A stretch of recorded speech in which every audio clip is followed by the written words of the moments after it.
What is up, everybody? Welcome back to the Triple Fantasy Play podcast, the Super Fantasy Bros podcast, which is part of the Triple Play Fantasy Network. I am one half of the team, and I am very, very disappointed because my team lost to Jacob's team on last Sunday. But the Dallas Cowboys just got annihilated by the Broncos, so I'm here to eat crow. Just want to say congratulations on your win. If anybody says that they saw that coming is a liar and a fool. Because, the Denver Broncos, they just traded Vaughn and they traveled to Dallas, in Jerry World, and they shut out the Cowboys, basically. I know that the Cowboys got some garbage points, but it's like, man, Dak just looked lost. But I throw this all away as just an anomaly for your Cowboys, Kevin. But I will enjoy it for the time being. Hey, you should enjoy it, right? Like, you realistically, you should enjoy – you guys kicked our butts. Teddy looked great. Javonte looked great. Melvin Gordon had that stuff. Like, there's really nothing to say. Dallas just did not show up. That was one of Dak's worst games I think I've seen from him in a long time. That offense didn't look like – it's like they had kind of overlooked Denver, and they really shouldn't have. And, it was just one of those things. I think they just kind of overlooked it. It was just one thing that was so weird, a part of a super weird week 9. So just throw it away. Weird. Everything is weird right now. Everything is weird and awkward and all that. And, that's why we're here. We're here to talk about that and go through it. And on today's show, we're going to be covering recent news. We're going to be breaking down week 10 a little bit and a little bit of week 9, what happened there. But also, we're going to be taking listener questions. You guys sent in a lot. We really appreciate that. And, that's what we're here for, to help you guys win your leagues. But before we do that, we definitely want to announce this, and it's been a good thing, is we actually just signed a deal with Fantasy Points. And if you don't know what Fantasy Points is, it's an amazing website. It's an amazing group of people there. If you need anything, DFS, picks, fantasy information, next level analysts, all that kind of stuff there. Fantasy Points is the website to do. If you sign up using our code Triple Play Fantasy, that would be great. We'd really appreciate that. But you should definitely check her out, Fantasy Points and the media group and everything they got going on there. They're special people and special group of guys that we're excited to be partnering with.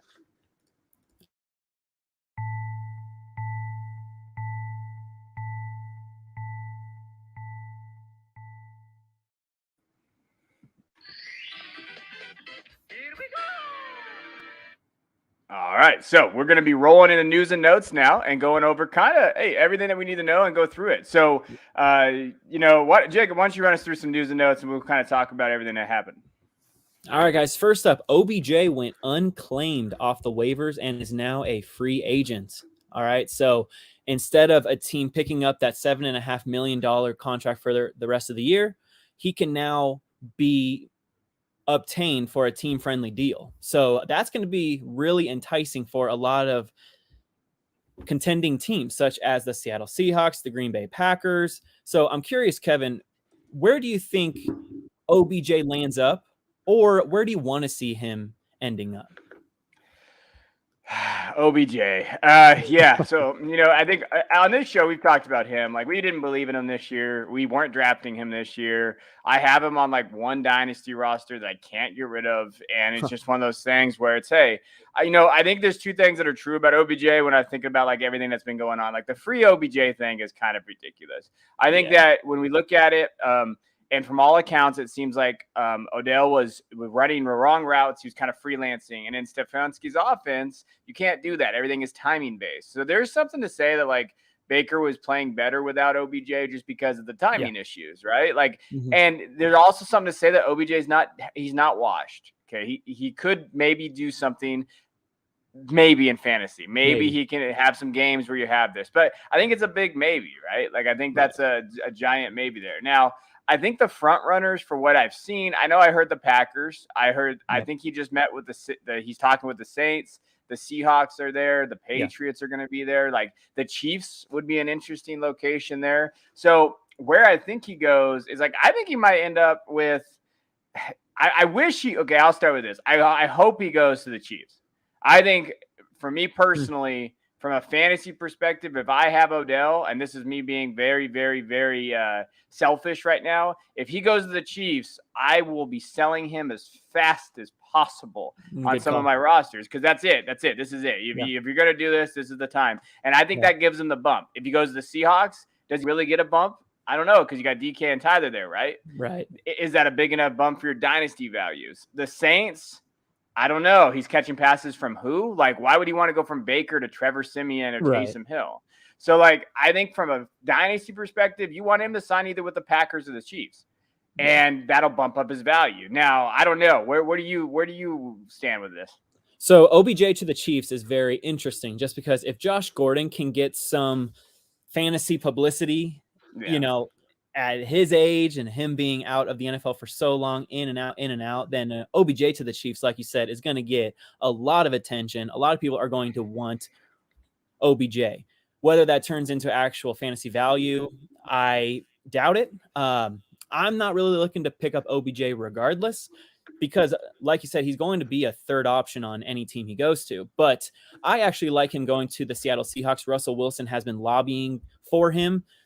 Pete Carroll has not turned down anyone who asks about OBJ. I think that's an interesting landing spot in Seattle, but again, I'm not super excited for wherever he lands. So like Kevin said, if you have him in Dynasty or even in a redraft, trade him while the iron's hot, wherever he goes. My vote is the Seahawks and your vote is the Chiefs, right? Yeah, I mean, I think realistically we got to temper our expectations about him. He's a wide receiver 3 at best. Yeah, that's his ceiling right now based on his play, and I think that we got to come to. There's a reason why he didn't get picked up. Yes, I know the agent was probably lobbying, saying don't pick him up. I know that you have the $7 million price tag, but there's a reason why he didn't get picked up by the rest of the NFL. Exactly. So next up on news and notes, we got the Saints hosting 3 free agent running backs today. So I don't mean to worry all of you Alvin Kamara fantasy managers, but maybe it is time to worry a little bit. There is no word yet on a specific injury, but we do know that Alvin Kamara left the game during last Sunday's loss to the Falcons for just a little bit. But what if Alvin Kamara misses? What's going to happen in this Saints backfield? All I know is that they hosted Kerryon Johnson. He was like the headliner free agent name. Are we interested in Kerryon, or are we looking to Mark Ingram, whom they just acquired 2 weeks ago? I've never been interested in Kerryon. That's a name from the past right there, man. Wow, Kerryon's back. No, I think for me, if you're interested in anybody, it's Ingram, right? Like, but again, this offense with Siemian back there, Hill, like I think Hill would get more run in terms of like, hey, maybe they're going to use him a little bit more like they were last year. I think it's got to be Ingram if you're going to go after anybody based on that. But it is kind of nerve wracking for Kamara owners. Who are you going to roll if he is injured? I think he's going to be okay. Hopefully he's okay. But Ingram would be the guy, and you just basically hope he scores a touchdown. 50, like Adrian Peterson. I think Ingram is essentially what Adrian Peterson is at his age too. Like, hey, can he get 50 yards and a touchdown? Agreed completely. So if you are an Alvin Kamara fantasy manager, make sure to pick up Mark Ingram if he isn't already owned somewhere. If not, we'll see who the Saints sign and just keep an eye out on Alvin Kamara throughout the week. Next up, Aaron Rodgers himself said that there's a, quote, small possibility he doesn't play in week 10.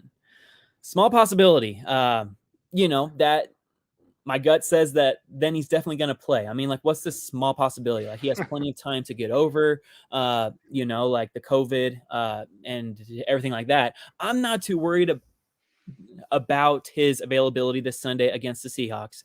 But Kevin, what are your thoughts? Yeah, I'm not. I mean, realistically, when we think about this, he could maybe not play because, Saturday is when he got to get cleared, right? So he's not going to have practice all week. But this is Aaron Rodgers. If he gets cleared, he's going to be out in that field, and he'll be all right. And they don't need the timing stuff. They were playing great before he got out with COVID vaccine stuff. I would say, Jordan Love, the thing that I kind of took away from Love was, what did he finish? 19 of 34, 190 yards and a touchdown with an interception. Yeah. He didn't look, amazing. They did blitz him a lot. You saw that. You saw a lot of zero blitzes out there. He was blitzed 69% of the time in 3rd and 4th down, and he only completed 6 of 17 for 30 yards against the blitz. So I think realistically, when we look at this, I'm not worried about Rodgers, but for a dynasty perspective, because I'd like to bring everything there, Love's the type of guy is like, hey, do you think he can be the next guy? I actually think Love's an interesting buy right now in Superflex leagues because I do think he's going to get a shot next year. But people are going to be kind of worried about his performance last week. They're going to get nervous, and you could probably realistically go get Love for pretty cheap in Dynasty. So just to put it back on there, I know you asked about Rodgers. I'm not worried about Rodgers. I think he's going to play, but I think Love's an interesting buy in Dynasty, especially in a Superflex league if you can get him for cheap. And quarterbacks don't come cheap, and I do think he's going to get the start next year. I like that.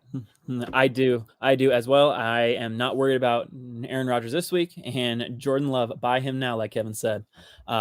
Next up on news and notes, Zach Wilson, the quarterback of the New York Jets, won't return to the starting lineup until he's, quote, fully healthy. So what are your thoughts on the New York Jets? Are you hoping that Zach Wilson sits some more so that he keeps learning? Because he's been struggling so far in his rookie year. Do you hope, for Elijah Moore's sake that Mike White or Josh Johnson keep starting, because Elijah Moore seems to be doing well with everyone but Zach Wilson? So what are your overall thoughts on this quote that Zach Wilson won't return until he's fully healthy? Yeah, I mean, I think this is realistically, they're going to shut him down for a little bit until he's ready to go. Because the worst thing you want to do is put a guy that's been struggling all year out with an injury, and then he comes back, he rushes it, and looks bad again, and then you have that backup syndrome. I call it the backup. Everyone wants the backup. Well, sometimes the backup's not the greatest. And so we know that. And I do think that White's come out and done well. I think the game script has dictated what Moore and those guys have done. They've definitely had different play calling, which I think is a testament to maybe Wilson is struggling a lot and they're trying to hide his deficiencies right now. So I think it does help Wilson. I think he's going to be able to learn. And that's what they should have done in the first place. He shouldn't have maybe started that first game. I've always been worried about Wilson coming out of BYU. As a Debbie guy and someone who's talked about it, I was always kind of down on Wilson. Wilson was my fifth quarterback. So I had him fifth. And the reason why is because I knew he needed time. So this is the time that he's going to need there. As far as like, who do I want to start? I'll take White all day if he's going to pepper these guys that I finally get targets. Like, I'll take that there. I know, I believe Corey Davis didn't play last week, right? So that did help more. Obviously, target share went up and all that. Sure. So if Corey comes back, we're going to see that. But I do think that, Wilson is, from a dynasty perspective, you hold him right now and you just hope that he develops and you hope that he gets this learning experience. I'm not going to write Wilson off, though. I know some people are. I still think that he can be fine if they build around him. That team is bad for a reason. So let's just, let's chill on the whole doomsday about Wilson. Like, that team's bad for a reason. But this does help. And I think that White will help out fantasy managers, right? Right. Would you be looking to trade Elijah Moore in Dynasty after his hot game last week? No. Okay. Elijah's a guy that I think, he's going to have a significant role on a team for a long time.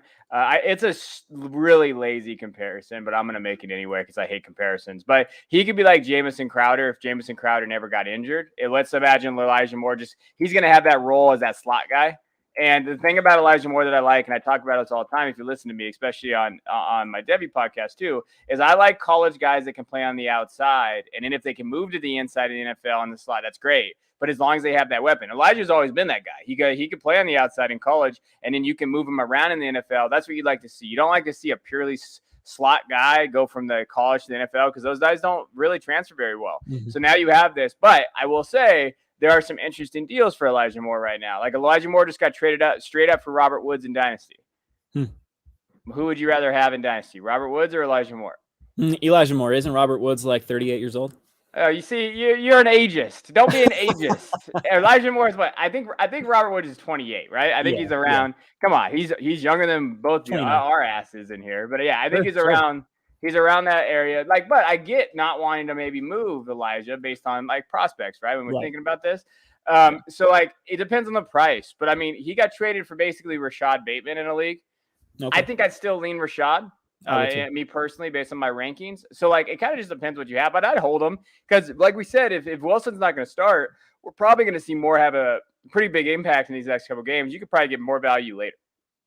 Very good. Yes. And, okay. So, and last up on news and notes, we got, just to keep in the back of your guys' mind. All right. Tua Tagovailoa is a game time decision heading into week 10 against the Ravens this Thursday night.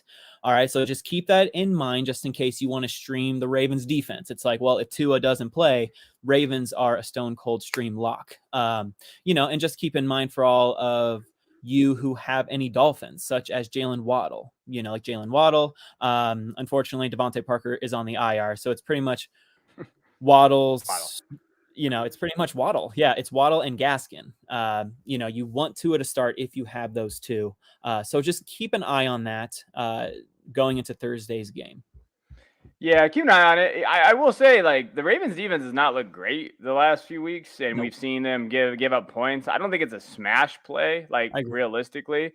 And Jacoby looked okay last game. I know they didn't play anybody that was good, but I mean, he looked competent. I think Mike Gesicki being in there, I think he's still healthy. That's right. Sometimes the Dolphins, you never know. These guys get hurt all the toss. But yeah, I do think they're. I will say this: I've been a pretty big Tua backer. Like, hey, you got to give him time. That dude had a really bad hip injury. Hey, you got to give him time. I'm not saying I'm not a backer anymore, but that guy's got to stay healthy. Like, you can't develop unless you get on the field. Right. And I think it's time to start worrying about Tua a little bit. Just a little bit in Dynasty. Really? I wouldn't say, like, I'm not jumping the ship. I'm not, like, waving the white flag because that quarterback position is so volatile. But you know what? There's something to say about these trade rumors. There's something to say about maybe he's not being the guy. Like, there are some things like it's a what have you done for me lately league, and Tua really hasn't done anything lately, and especially even last year. So I think in Dynasty you have to be very careful. I see him still going for first out there, and I don't think I would give up a 2022 first for Tua right now. I think that's too high of a price to pay for a guy who just can't stay on the field. That's a tough pill to swallow for you. What do you think? What do you think? It's a tough. I like Tua, but you know, I think realistically, you have to be realistic about what he's doing right now. Best ability is availability. We always hear it, and it's true. If he's not on the field, he's useless. So I get that for sure. It's just a tough pill to swallow if you have Tua. I don't have Tua, but I know a lot of you guys listening right now have Tua, and you're like, oh gosh, I need to sell him. And maybe you do. If you can get something back. Perhaps wait until he plays again and has a good game, and maybe sell him high. He got traded straight up for Daniel Jones yesterday in a league. Yuck. I think I'd rather have Tua. I'd rather have Tua too, but that's how far we've fallen. Like, I mean, realistically, that's not happening. And he also got traded for Travis Etienne and a second-round pick. Okay. Man, like, I get it, but, Etienne's coming back from Lisfrank's injury, and with his foot, he might not be realistically ready till half the season next year. And a second-round pick next year in the 2022 draft, we might talk about that a little later. It's not a cash pick. That's kind of a middle tier pick. That's what Tua's going for right now. So, like, I think you hold him if you're in Dynasty because you have to hope that he maybe balls out these last 3 games or 4 games of the season. Maybe looks like he can be that guy. But man, it's. I think you got to start getting a little bit worried. Yeah, absolutely. Yep, and that wraps up our news and notes, Kevin. Yeah. What's next?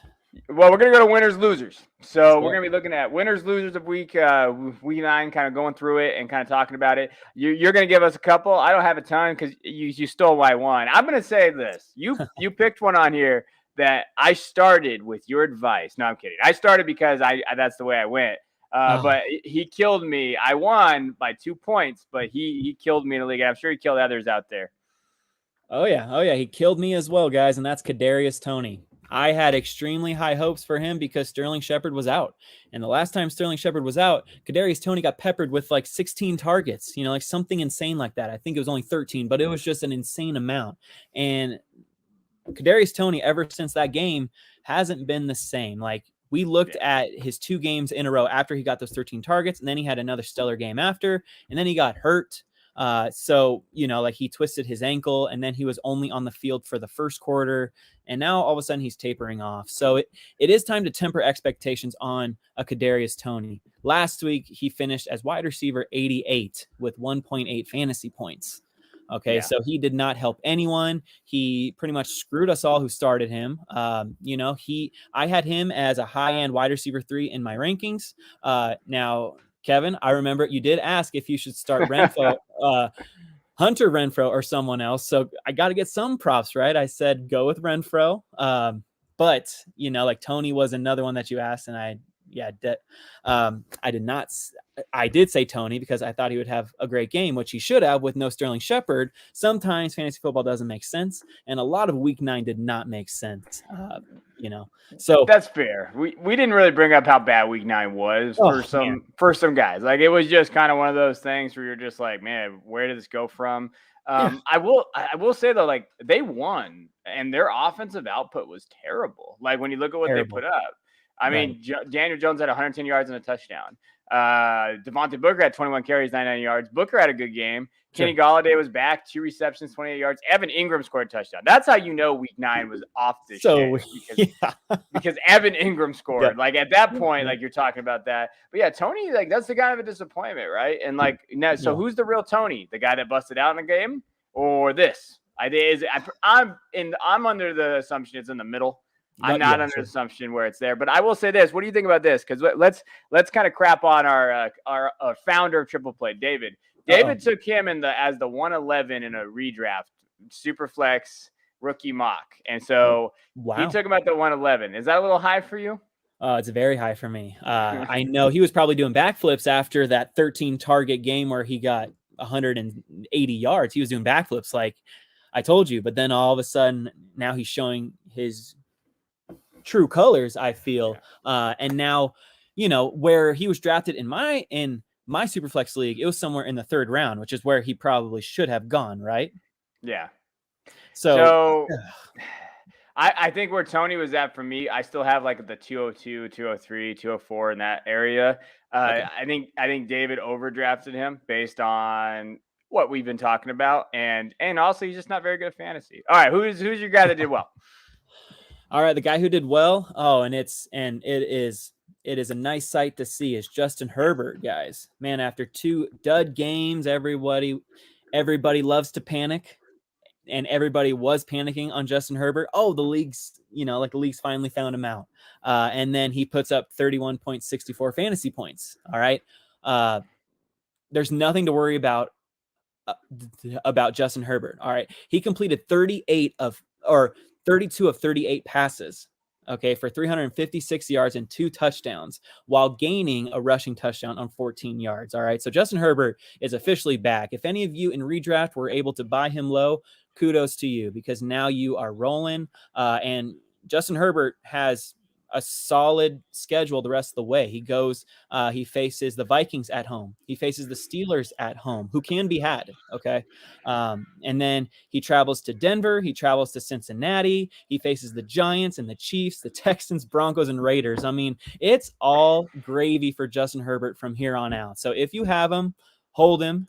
Ride him to the championship, because he is the real deal. All right. He has Keenan Allen. He has Mike Williams. He has Austin Eckler. And even Jared Cook looks good. All right. So if you're able to buy him, I'm sure it's going to be expensive because, he just had that big game. But if you have him, enjoy the ride.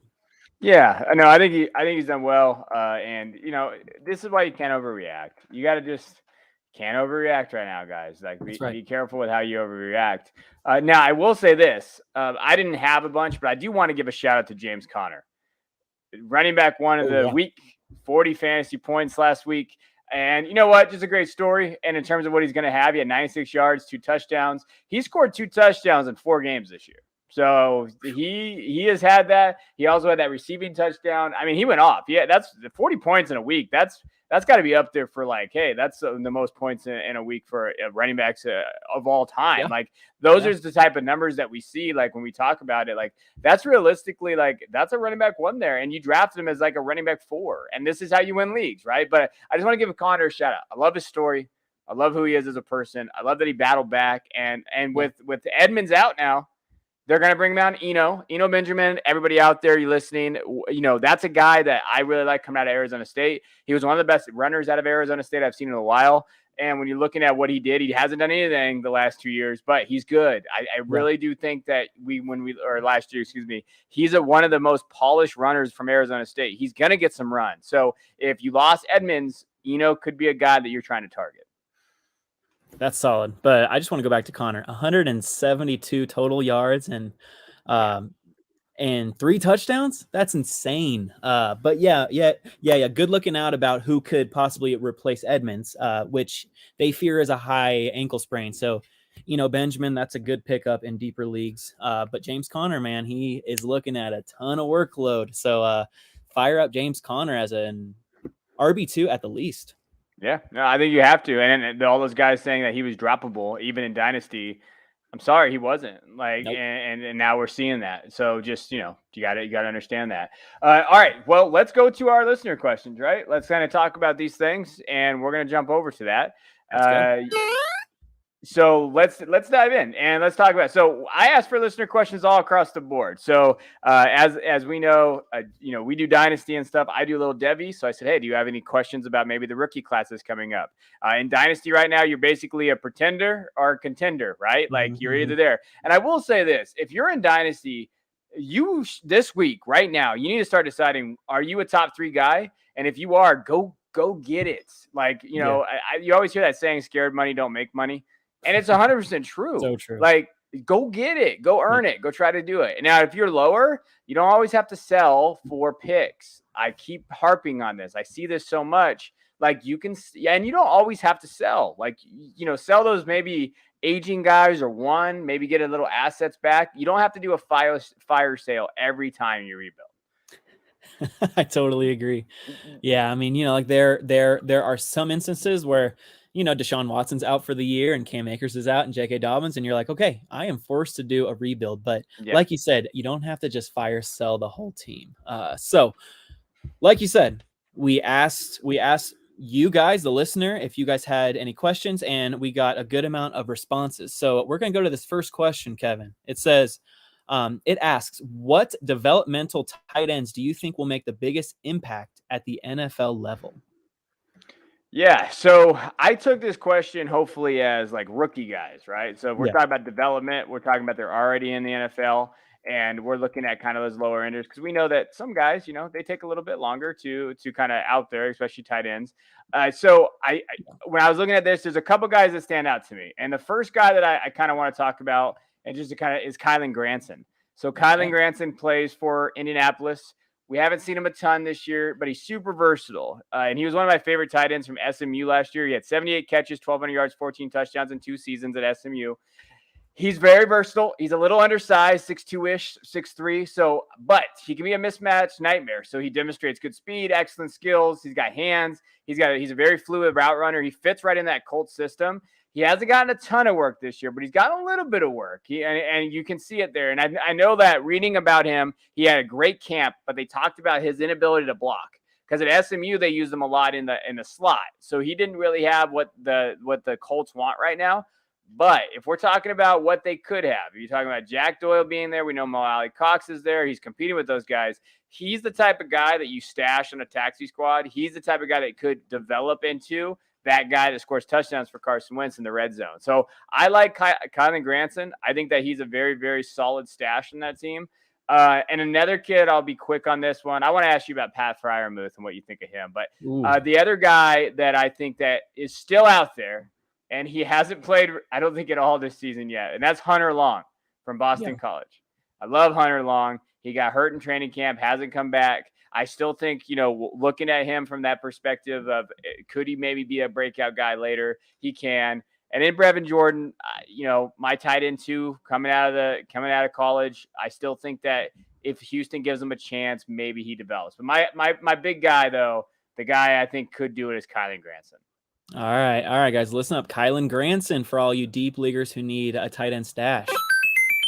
All right, so my tight end who I like, I have 2 as well.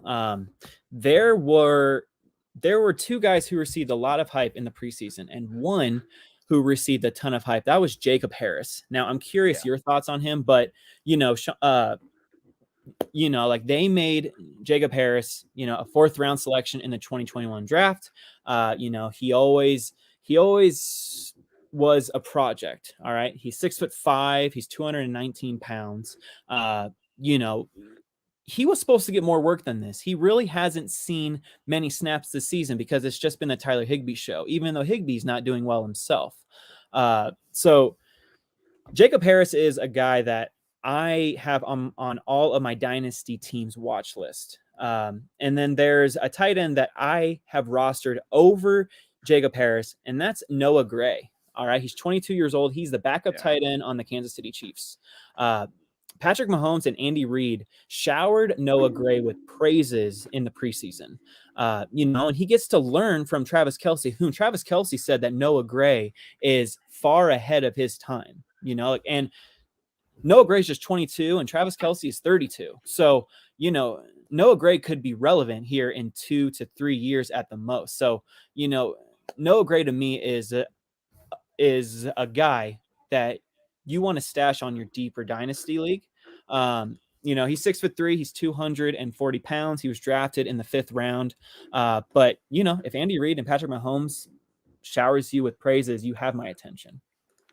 Yeah, no, I like those. Harris, Jacob Harris, I'm pretty sure that he just tore his ACL in MCL. So even though I think he's a dynasty stash. So for me, it just came out, I think it was really early yesterday or today but even then, this is a bummer, but like you just said, there are some maybe some ability next year that he could do that. But that's where you get these guys. They're a little cheaper there, and you have it there. And then Noah Gray, I like Noah Gray.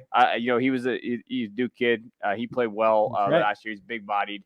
He could score touchdowns. So yeah, I do agree there. What is your opinion on Pat Freiermuth? So obviously he's had the 2 touchdowns. Yeah. I made a joke. I said, hey, because everybody loves him now, you should sell him. I was just messing around yesterday on Twitter. People take it very seriously. Yeah.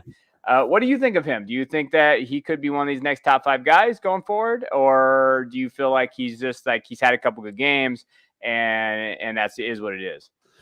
Going forward, Pat Freiermuth is a tight end 1 for me. Now, for me, that means he's continuously going to be in the top 8 to top 10 tight ends every single game because he's been peppered with targets. Like last week, he got 7 targets. All right. And I stashed him last week before kickoff because I looked ahead to week 9 and saw that TJ Hawkinson was on bye. And Pat Freiermuth had, he was coming on. All right. And Ben Roethlisberger was looking his way a ton because we know that Big Ben is just throwing it to Najee and to Pat Freiermuth and to short slants to Deontay. He's not airing it out. And when he does air it out, like he aired it out to James Washington last Monday night, it was horrendous. He's not going to be airing it out. And so Pat Freiermuth is like the incarnate of Heath Miller. And if you guys know that name, you know that Big Ben loved him some Heath Miller. All right. And Pat Freiermuth gives me Heath Miller vibes, just a big dude and a red zone threat. And we saw that last Monday night. Pat Freiermuth got 2 touchdowns. The week before he got a touchdown.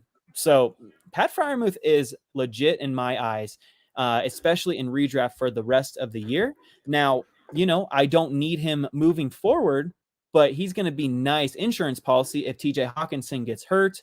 Just because TJ Hawkinson has been dealing with a knee injury. So if you have him on your team from last week, then keep him. And if you need a tight end, spend some fab up to get that man. Yeah, no, I mean, I do agree. I think that, let's temper expectations a little bit, but I still think his dynasty price is pretty low and you could go grab him for some things there. So no, I agree. I think that I like Pat. I think in this mindset, if he's going to get the targets, I just don't necessarily like, what is the Steelers going to be next year without Big Ben? Who's going to go there? I think there's some question marks there, right? So from an outlook, from a dynasty outlook, I'm there. But other than that, yeah, no, I think he's done fine. I'll take the next one because this is more of a Debbie question. But the 2022 wide receiver and the 2023 running back drafts are being touted for the future fantasy impact. So I think the question is who are these guys? And should we say that these classes are better? So if you're looking at okay, I'm going to rebuild through the wide receivers of 2022 class, you're looking at Garrett Wilson from Ohio State, Treylon Burks from Arkansas, big boy from Arkansas, Jameson Williams from Alabama there, Dotson, Chris Olave, David Bell, even George Pickens is out there. He's been injured for Georgia, but he was a top wide receiver before he tore his ACL in spring ball. Drake London. So you're looking at some guys. Ania Smith is a little out there. I like the 22 wide receiver class. I don't necessarily see a ton of wide receiver ones in that class. I do see some wide receiver twos.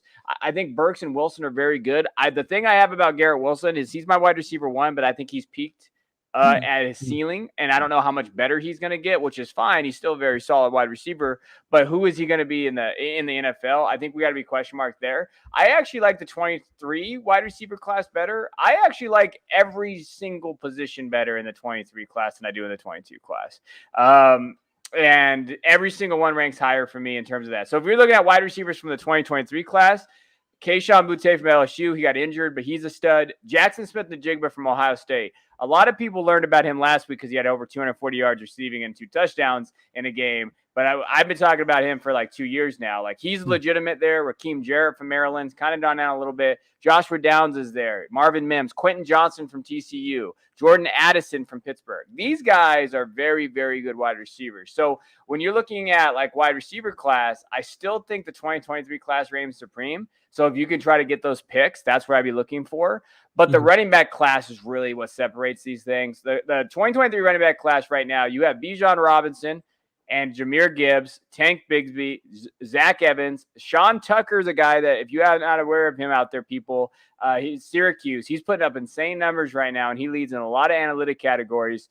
Devin Achane from Texas A&M is very good. So when you're looking at who these guys can be, there's also another Alabama running back that not a lot of people know about, but Roydell Williams is a kid that he could come on too and be very strong here in the next 2 years if we maybe see him. So like that 2023 class for running backs is solid. And if you can grab these picks when you can, right now though, unless you're in the Twitter space or like that space, the community space, you might not be able to get those picks. But if you're just in a regular league and a dynasty league out there, which a lot of people basically play in because you're not degenerates, you got to try to grab those 2023 class, and you got to get those guys, because I think that's the rebuild year.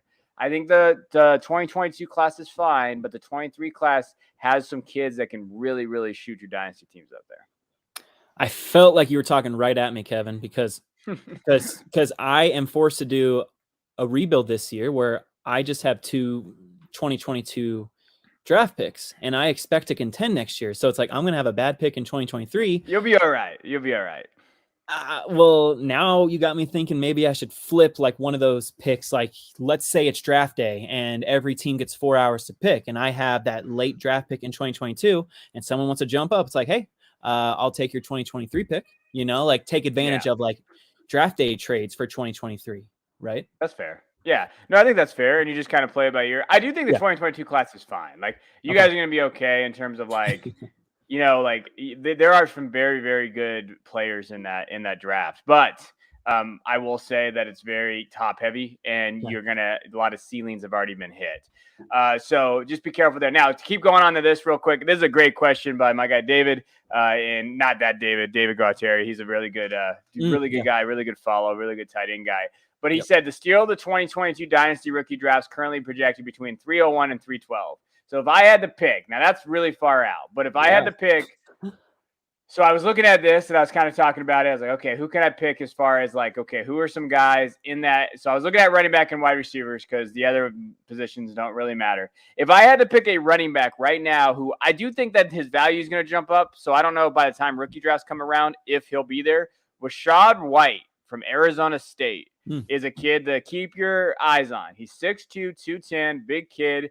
He breaks tackles. He's pretty quick under his feet. He's got very, very good vision. He's got long speed for days. Rashad White from Arizona State is someone, I don't know if he's going to fall in that category because I think he's going to test well. So we're going to see that jump up. And then the other running back as well, his name is Zonovan Knight from NC State. Those two guys, I think for running back perspective, you'll find them in that kind of third round rookie class from the running back perspective. But from the wide receivers perspective, there's two for me. It's Zay Flowers from Boston College and Aeneas Smith from Texas A&M. Both of those guys can play. They're quick. They're going to play in the slot more than likely. They can be very good in the NFL, and you're going to probably find those guys in that third round just based on the draft capital where they go. But those two guys fit the NFL, and a super deep sleeper is Jalen Tolbert from South Alabama. Non-Power 5 guy, but this kid can play, 6'3", 195. He would be the guys that I'd be targeting in those rounds. Okay, so say all those names again for all of our listeners. So Rashad White, running back from Arizona State. Zonovan Knight, running back from NC State. Then on the wide receiver side, you got Ania Smith from Texas A&M. You're going to have Zay Flowers from Boston College, and then Jalen Tolbert. So Jalen Tolbert is a young kid, non-Power 5 guy that he's going to, if he gets the draft capital, the young kid out of South Alabama, he could be very, very good. All right, guys, write those names out. Write those names down and reap the benefits later in your rookie dynasty drafts. Yeah. All right, let's go to your question so you can stop hearing me talk. Everybody's out there probably falling asleep already. So which waiver wire or low ownership receiver do you believe has the most fantasy impact the rest of the year?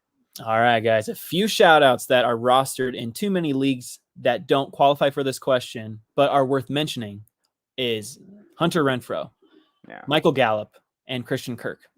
I think they all have incredible potential down the stretch. All three are rostered in just less than 70% of Yahoo leagues, but they need to be rostered. Okay.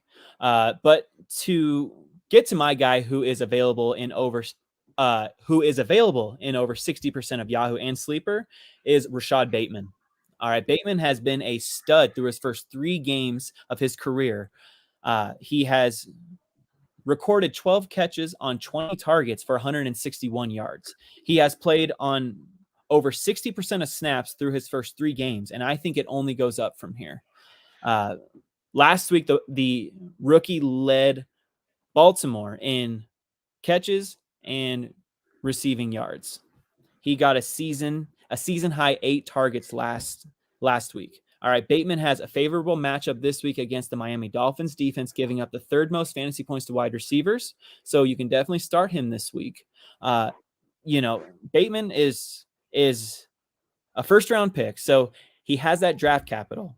All right, and he has been heavily involved early. So I would pounce on Bateman before it's too late. And if you have the number 1 waiver priority or you have some fab, I would spend up this week on Rashad Bateman.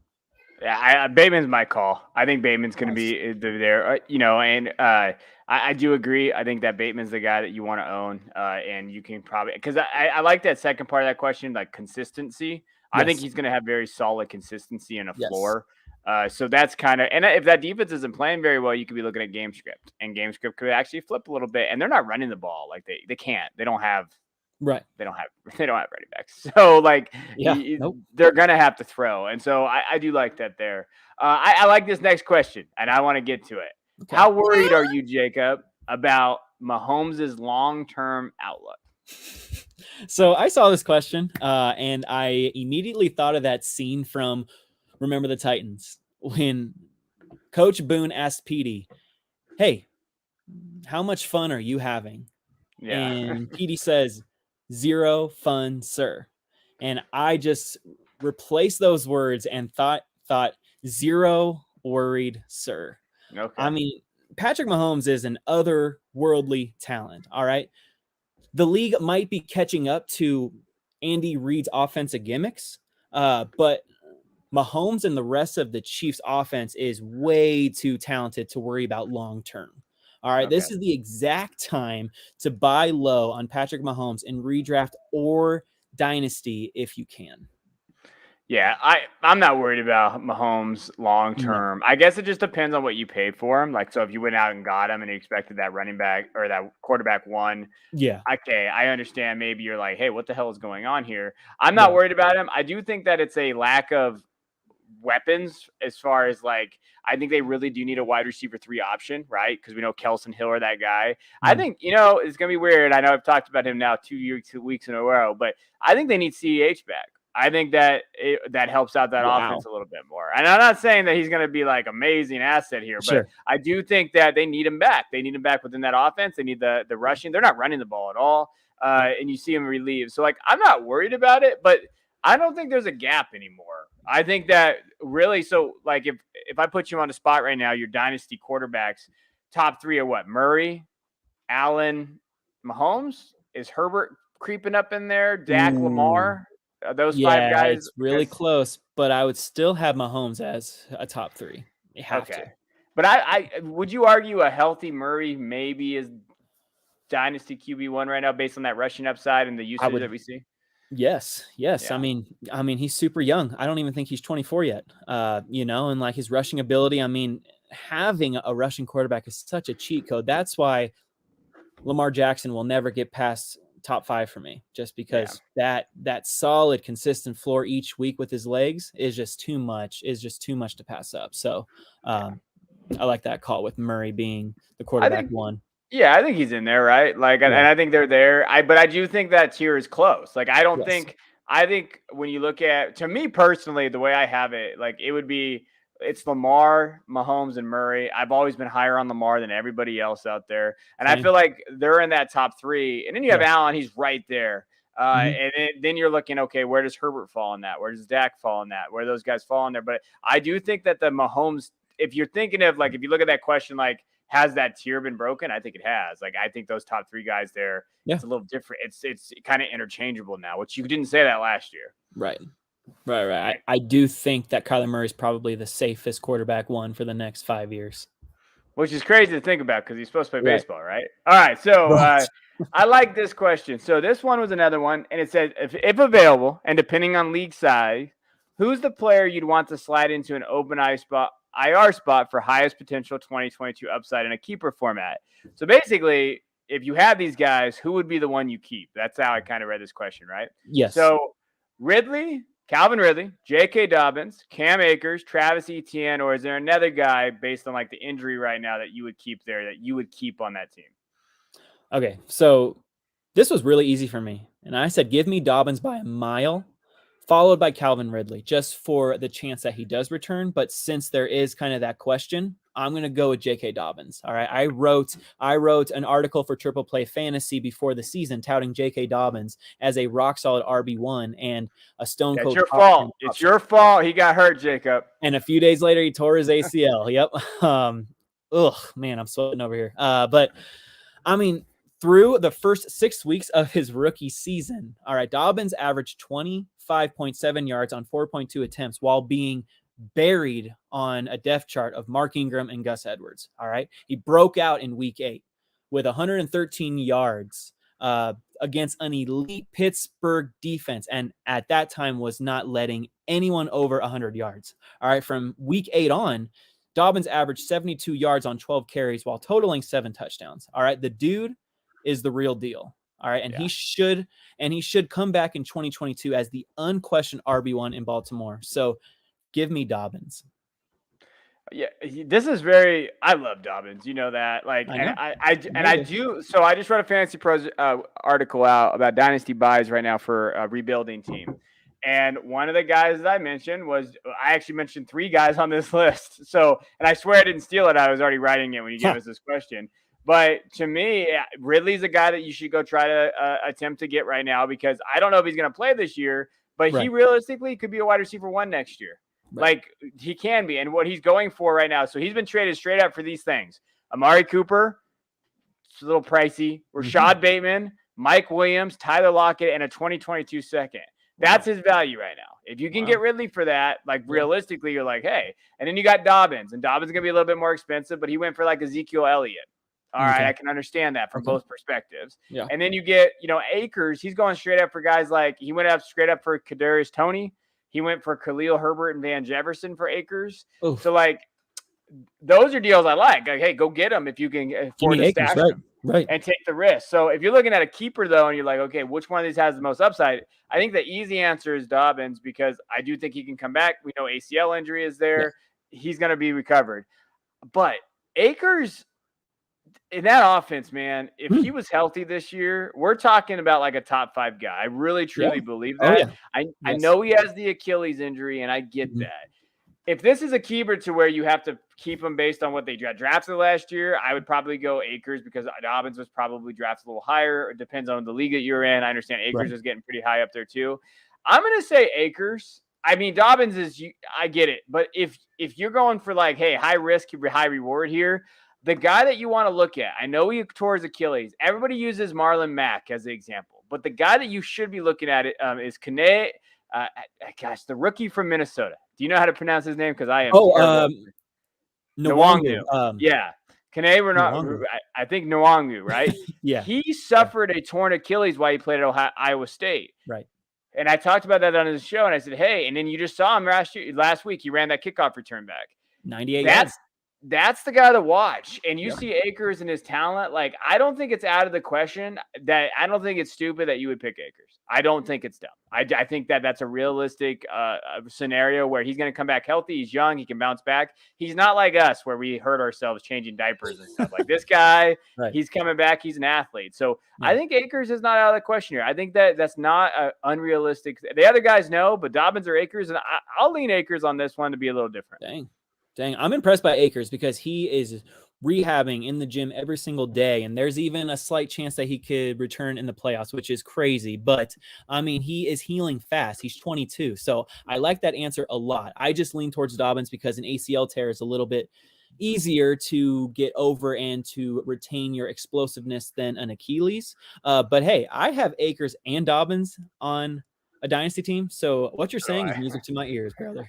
So do I. I have him and all those guys on there. So let's talk about running backs. Let's shift over to it and just keep it there. Why not? So is Jonathan Taylor your running back one in dynasty football right now, Jacob?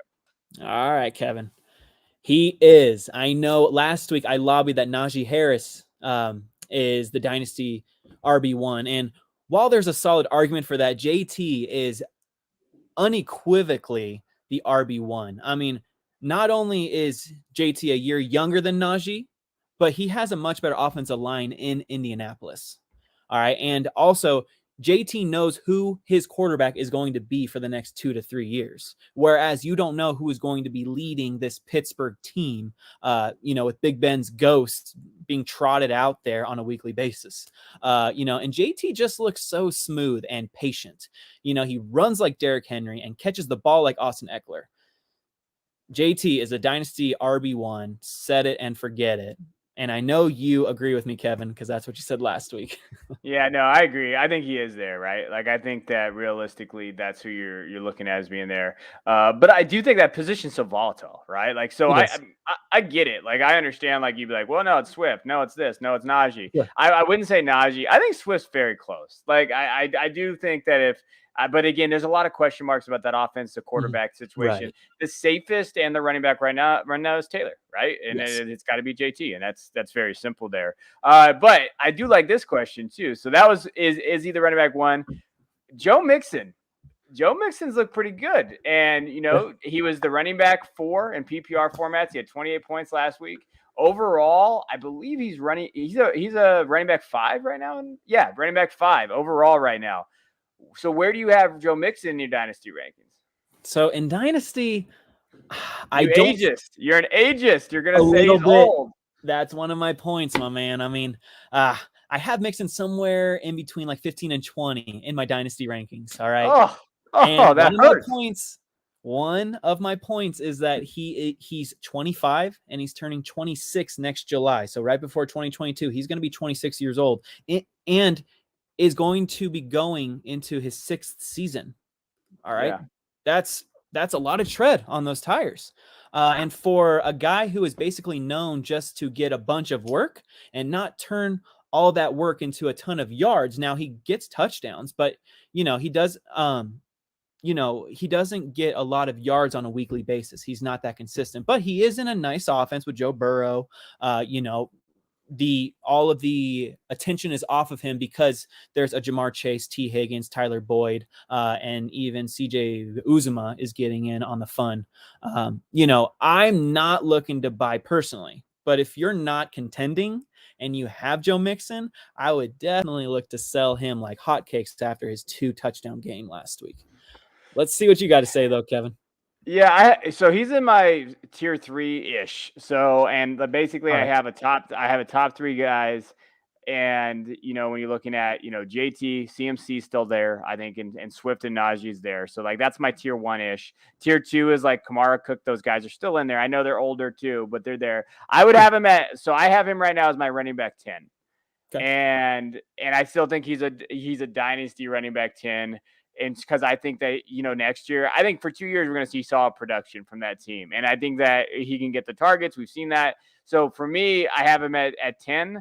I think that if you have him at 20, that's a little low for me, but I can said 15 to 20. I don't have understand. Yes. You're just going to go straight to 20. He's my 20th. I can understand 15 to an extent. And the 20 part. So I do get that. All right. We're going to have one more question here and then we'll get out of here. Right now, who's your best buy in Superflex leagues? So this one was really tough. Who was my best buy in Superflex leagues? But a name just popped out at me, and I was like, absolutely. And it is Javonte Williams, running back for the Denver Broncos. Okay. Don't call me a homer. All right. I have been on this guy even before the draft. We like those running backs, Kevin, who share the backfield in college. So they don't have a bunch of tread going into the NFL. All right. And Javonte Williams has been smashing it. I mean, he's tied with Nick Chubb for 35 missed tackles so far this year. And he's not even getting the full workload. Imagine if he actually got the full workload. He is splitting the workload with Melvin Gordon exactly down the middle. All right. And he has 400 to 500 rushing yards. He leads the league in, like 37% forced missed tackles. He is a monster, and it's only a matter of time before the Broncos give him more work. And even if they don't give him more work this season and just want to save him for next season, Melvin Gordon is gone next year. He is on the last year of his contract. No way that the Broncos re-sign him. He's going to a team that needs a veteran running back. All right. This is going to be Javonte's backfield with no one else next year. And right now there's a lot of contending dynasty teams who have Javonte Williams who aren't even starting him because they don't want to risk a guy who's splitting the backfield with Melvin Gordon. So I say, as long as Melvin Gordon and Javonte Williams are splitting this backfield, you can get Javonte Williams for relatively cheap, like a first round pick in 2022 or something like that. Especially to whoever is a contending team who has Javonte Williams. So I would definitely be looking to buy Javonte Williams if you are rebuilding or contending or somewhere in the middle. Just go buy Javonte Williams. That's bold of you to think that I'm not starting him right now. I am, because I don't have any other running backs. But yeah, I agree. I think that he's a good buy. I think he's a good buy there. And I'll be quick on this, so don't waste too much time. But I think Stephon Diggs is a good buy right now. I think that I saw someone say that he's the biggest bust of the fantasy, and I wouldn't agree there. I think that he hasn't lived up to ADP this year. But if you have him in Dynasty, you probably got him last year for ADP. And I do think that he's a good buy right now because I think he's going to have a strong end of the season. So if you're a dynasty contender, you might be able to go get Stephon Diggs for a pretty cheaper price for, like, maybe if he's on a team like that, give him a first and something and try to get him off that team. And you have a wide receiver one with one of the better quarterbacks in the league. And then you're going to have, that ability to kind of run down the stretch. So I would take a shot on Diggs. I think Diggs is a good buy right now. And he's kind of someone that you maybe not hear all the time. You're going to hear the rookies. You're going to hear the stuff. I think maybe Diggs is someone that you can go grab. I like that pick a lot. Stephon Diggs is only 27 years old. He's with one of the best quarterbacks in the league. I know that the Bills have been struggling lately. It's just that teams have been playing like this cover two shell to where they are taking away the deep passes. So they are taking away Diggs' deep passes. So he got 8 targets last week. He caught 6 passes for just 85 yards. So it's not a ton of yards, but it's only a matter of time before Josh Allen and Stephon Diggs figures it out and this offense figures it out. So I like that buy low opportunity for Stephon Diggs in redraft and dynasty. Oh yeah. All right, man. Well, hey, I appreciate everybody's questions. They were great. Yes. Great questions out there. We appreciate you guys giving those to us. I hope that, you listen to us in terms of like, hey, these are some players to watch for the next 2 years. This is where you should buy. And we will go from there. So, Jacob, you got anything else? All I got to say is everyone who is screwed by week 9, including me, week 10 is a whole new week, guys. All right, so let's get after it, please. All right, let's get after it. Good luck in your leagues. Keep competing. Keep going. As always, you can find us on Twitter and send us DMs, and we'll help you there. So until next time, we appreciate you. As always, hit that subscribe button, that like button. And if you're on the podcast, leave us a rating. Tell us how we're doing. And remember, check out Fantasy Points. We'll see you guys later.